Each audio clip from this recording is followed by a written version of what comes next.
Hi, Sophie here. So you're starting your first workshop. That's wonderful. A few tips about running a successful workshop.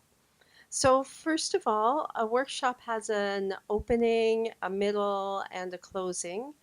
And depending how many people you have in your workshop, you may want to have them do some introductions. So generally, if I have less than, say, 8 people in a workshop, I will have each person introduce themselves briefly and tell a little bit about why they are at the workshop, if there's anything in particular that they want to share with the group.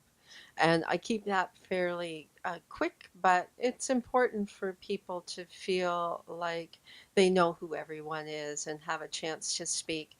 It also gets them used to raising an issue or speaking in the group. Always, I like to uh, arrange people in a circle.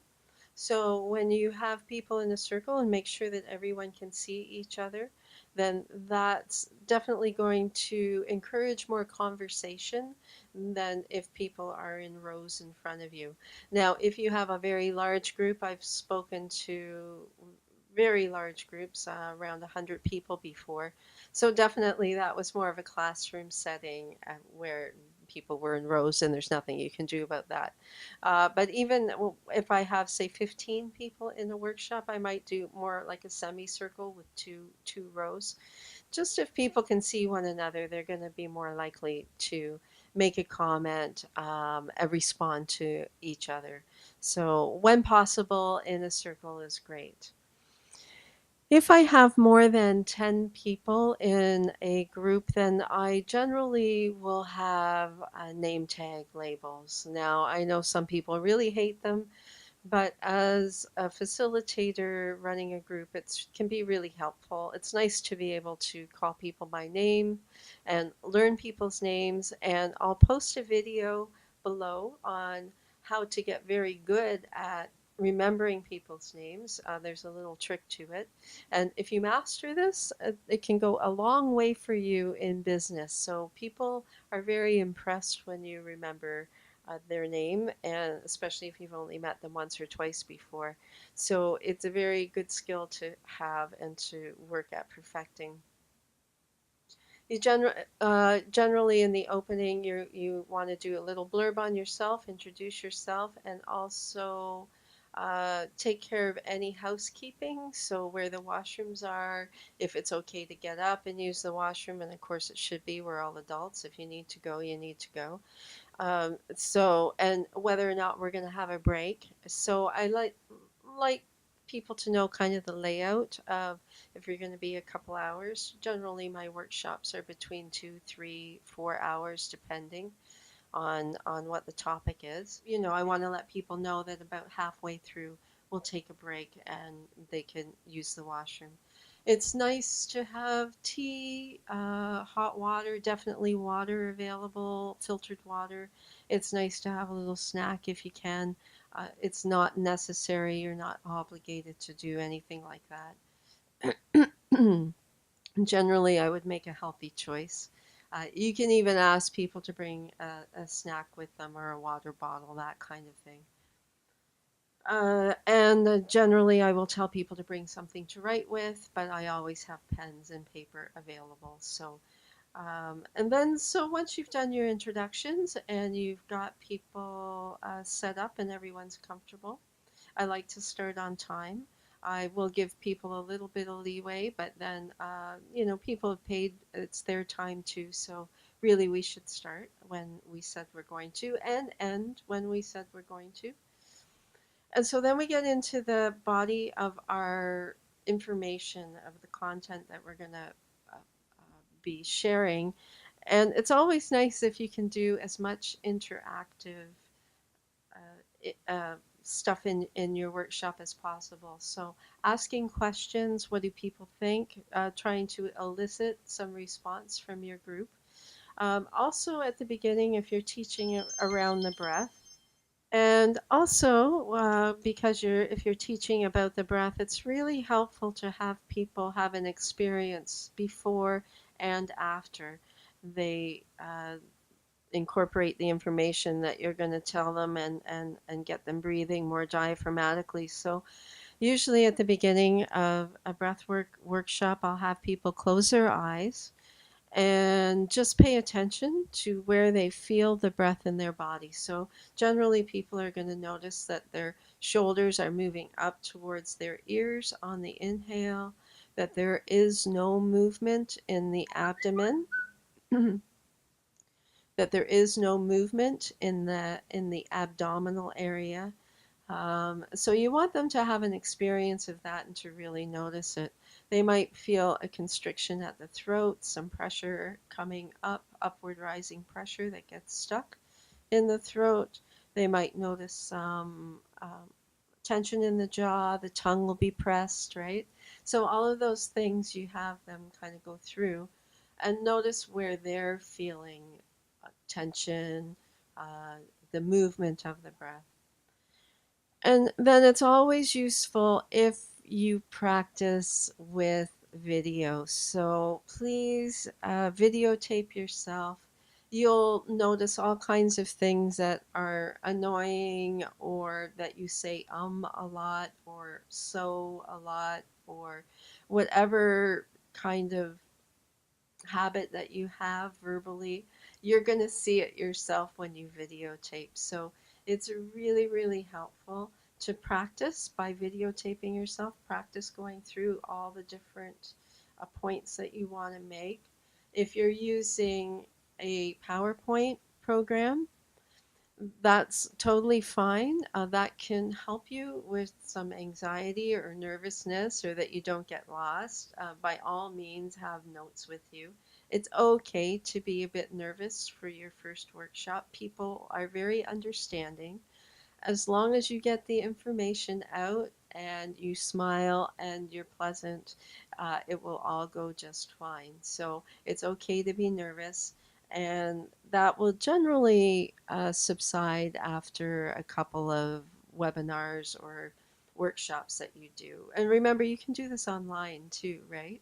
So people can sign up and you can do a one-on-one kind of, or a group Zoom session where uh, they're getting a 1 hour webinar for a very good amount of money, and then you videotape it and you can have that webinar available for clients. So clients will often pay, $20, $40 to see a webinar that I've done on fermentation or on breath work. I charge a bit more for that breath work piece, but so those are things that you can have available in the future to make some passive income for yourself.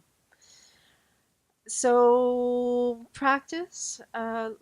Make sure your voice isn't monotone. You want to be a little sing-songy, and probably I could do that a little more in my presentation. So I'm always learning as well.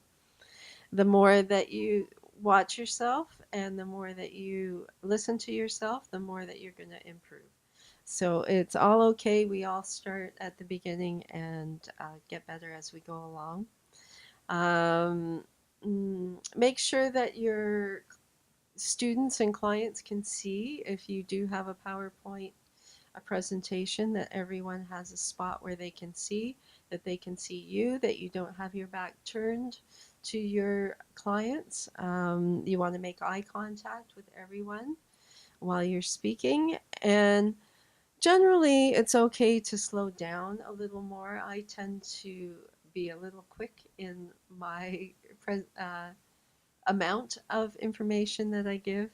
I tend to learn quickly myself, so I want a lot of information very fast.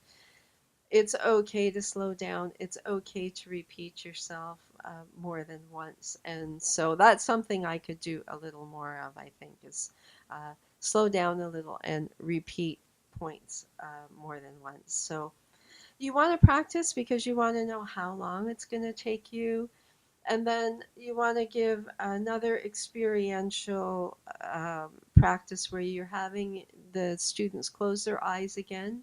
after they've learned the points that are supposed to move outward. You can have them work together in pairs.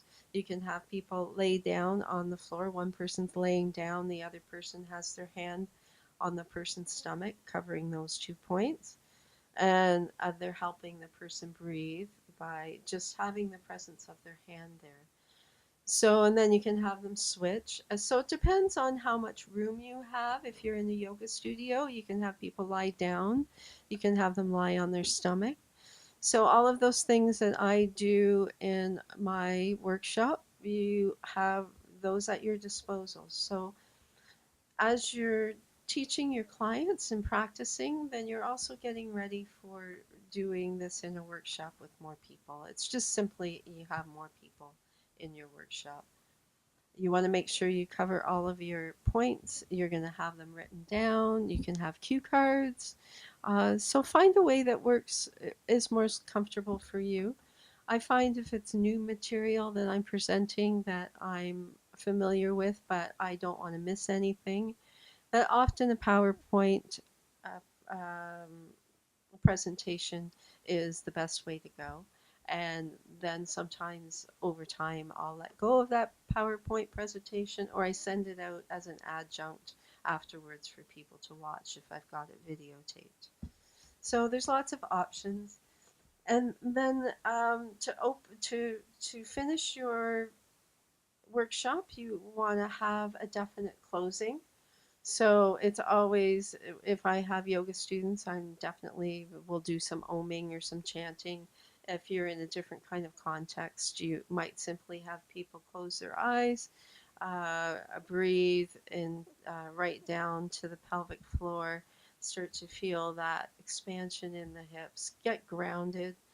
You can do that love or above meditation that Christy Marie Sheldon does, where you pull in energy from the top of your head, goes down through your body to your soles of your feet, then back up again. You can have that come out the hands. If it's a kind of group that will hold hands, then you can do that. Have them experience that energy flow coming out. You can have them bring it in the left side and have it flow out the right side. So there's all different kinds of things you can do in a group, depending on the group, the people that you're with. If they have a spiritual type bent, you can bring that aspect into it as well. So lots of ways you can go. Sometimes I am just, I've got my material planned, but because of the people that are in the group, the progression of the material, the depth of the material can change. So if I have a bunch of yoga teachers then who are already used to working with breath and already used to being sensitive in their body, then we may go a lot deeper into material. So be prepared for questions. Think about what questions someone might ask. Ask those questions in the workshop yourself. Sometimes just asking a question, seeing what people have on their mind, what they come up with, and then giving your take on it is very helpful. So have some kind of closing. You can even have everyone go around one more time and say what they appreciated about the workshop. And do get testimonials. Do hand out feedback form and get some idea of what was helpful, what you can improve on. All of that is very, very useful. And also ask them if you can use that testimonial on your website. So have all those pieces in place so that you don't miss those opportunities. Videotape, practice, get feedback, testimonials. And just if you find you're really nervous, you need more skills, there's always things like Toastmasters, places like that where you can go to start to work on your skills and get better at speaking in public. So I'll post a couple of other helpful videos on that I found on the web. And wishing you the best of luck in your workshop. And if there's any questions, just email me. All the best. Take care.